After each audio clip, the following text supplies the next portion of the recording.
You know how often you see a cheap $50 subwoofer on a forum, and the next thing you hear is a thin, rattling thump that disappears the moment you hit the highway?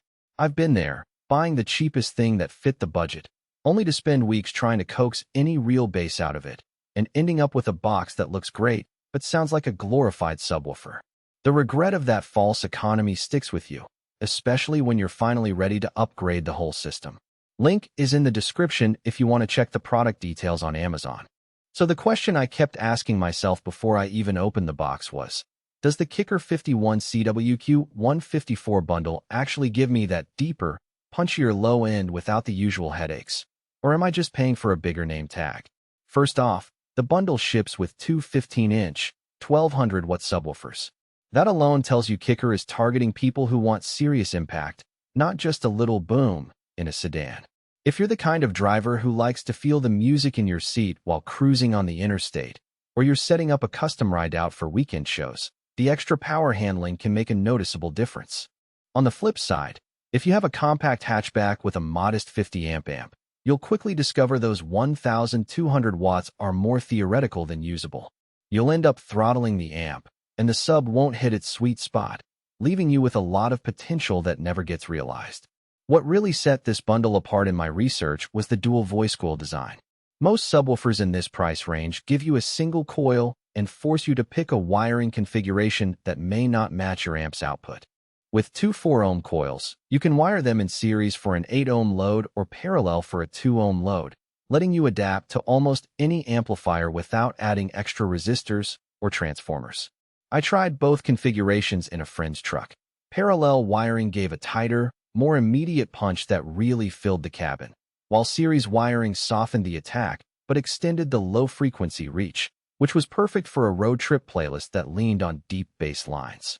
That flexibility is a practical strength you rarely see in a package that otherwise feels aimed at the budget segment. Another piece of engineering that mattered in real-world use was the forced air cooling system. Subwoofers generate heat, especially when you push them hard during city stop-and-go traffic. The Kicker units have a built-in vent that pulls air across the cone and motor, dissipating heat more efficiently than the passive designs you see on many comparable models. In my own daily commute, I could crank the volume for longer stretches without hearing the kind of distortion that usually signals the cone is overheating. That durability translates to fewer trips to the shop and a longer lifespan, which is where a lot of the value lives beyond the headline 1200-watt rating. Now, the fit-sealed and vented enclosures claim is where the hidden trade-off appears. The sub can be mounted in a sealed box for tighter, more accurate bass, or a vented, ported box for louder, deeper output. The downside is you need to build or buy the right enclosure to truly unlock the sub's potential. If you just drop it into a generic box you bought off a discount site, you may end up with a boomy, muddy sound that masks mids and highs. In practice, I saw a big difference when I swapped a 2 cubic foot sealed box for a 3 cubic foot vented one. The sealed box gave a clean, controlled thump that blended well with the mids, while the vented box added that stadium-like rumble that can be fun in a larger vehicle but tends to overwhelm a small interior. So the sub's versatility is a strength, but it also requires a bit of know-how or willingness to invest in a proper enclosure. Who should walk away from this bundle? If you're a casual driver who just wants a subtle feel of bass while listening to podcasts or light pop, you'll likely find the Kicker's power overkill and the need for a custom box an unnecessary hassle.